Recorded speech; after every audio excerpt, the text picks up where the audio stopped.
Well, Charlie, don't you think I ought to try to get my program passed? Yes, you do. But I don't think If you were in my place, and you had a house that meets on Tuesday, Wednesday, and Thursday. You're not going to do it the week after the 4th of July. And ahead of our convention. I don't think you are.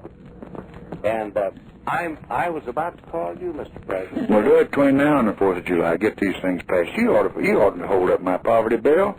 That's a good bill. There's no reason why you ought to keep a majority from beating it. You can beat it, go on beat it, but you ought to hold it up. You ought to give me a fair shake and give me a chance to vote on it. I've got it in my budget. I cut my budget $1 billion under last year. Wait, let me talk to you in just a minute. You want the civil rights bill through. You want the tax bill through. And I helped you do it. And God damn it, did I help you in civil rights? Yeah, you sure did. You helped Kennedy. Right. You agreed with it. Kennedy helped you. That's right. Now wait just a minute, my friend. When you helped yourself, of course, you all want civil rights as much as we do. I believe it's a nonpartisan bill. I don't think it's a Johnson bill. No, you're going to get all the political advantage. We aren't going to get a goddamn bill. No. Wait just a minute. Now, we got a lot of things in that bill. But I don't know what the hell the Senate put in there. Maybe we ought to kind of take a little look at it. Well, maybe you ought to. I'm not saying that you ought. Now, wait a minute, Mr. President. I'm just looking at it hard-boiled.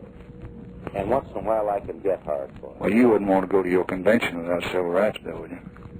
You know, as a matter of fact, if you scratch me very deep, Mr. President. Well, I wouldn't scratch you at all, because I want to pat you. Wait just a minute. If I had my way, I'd let you folks be fussing with that goddamn thing before your convention instead of ours. But I'm perfectly willing to give you the right to sign that thing on July 4. Now, I think you're taking advantage of an Independence Day thing that ain't right. But that's not for me to say. I don't know what you're talking about. You want to sign this? I haven't heard anything about that. I haven't said July 4, but the papers have been full of it. I haven't said a word about it. Nobody's asked me anything about it. And I'll tell you something. If you sign it that day, I ain't going to be there, because I'm going. Mm-hmm. I'm going. Mr. President, I wish you what you'd do.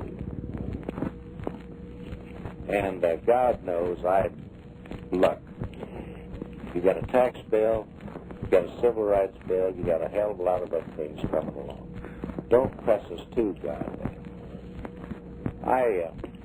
I'll do just about anything I can for you. Well, go on and report my poverty bill. Quit holding it up in that damn wait just a minute.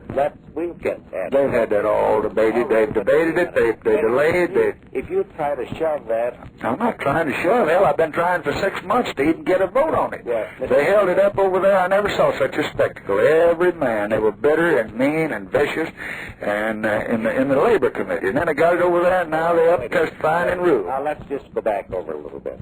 You've got a great important thing called the Civil Rights Bill with a hell of a lot of far-reaching amendments. I'm sorry I'm pulling you up this much, but I'm just going to do it. A hell of a lot of amendments. You want me to buy those without any chance in the House to look them over. Well, Mr. President, I guess maybe I'll do it. But, Jesus Christ, don't push me too far. Give me a little chance. I haven't pushed you at all, my friend. I haven't even discussed it with you. Now, wait a minute. I want to pass the Civil Rights Bill. And let me tell you what I want to do. I want to pass, I'm going to help you do it, the Civil Rights Bill as it's passed the Senate. Understand? You give me a rule on my poverty bill and let me vote on that, Charlie. Oh, wait just a minute. I'll give you a rule in due time, but don't press me. I'm not pressing you. God damn it, Mr. I'm not pressing you any more than you're pressing me, my friend. I'm just making a statement. Please, I'm telling you about things I'm interested in, and you want to, I think, be helpful. All right, in due time, I'll give you up. But if you keep me here,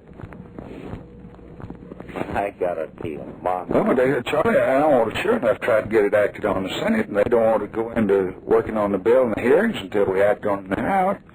And you could do that. You could let me have that rule tomorrow if you wanted to. Just could I, look, you're an old Senate hand. Yeah. An old house hand, too. Wait a minute. And you're a An old Halleck man. All right. And you're a Halleck man, and I'm a Johnson. Well, give me a little root up there in the I'm morning. glad you called me in, because, my friend, I just wish I was right there with you. Well, we'll get together this week. We'll get together this week. Mr. President. Yeah. Jesus. I'll call you this week. And Guys, wait a minute. Us guys in the house have carried the hod for you. well, you call them up and tell them to give me a rooter on that poverty bill so I can get it. I've got it over in the Senate, you see. Now, wait just a minute. I ain't going to give you any room in the goddamn poverty bill until I know what the hell we're doing. Well, what can I tell you? How can I tell you what we're doing? I'll tell you anything I know. I'll call you any day this week that you're free, and we'll sit down and talk together. Okay. Okay. Bye.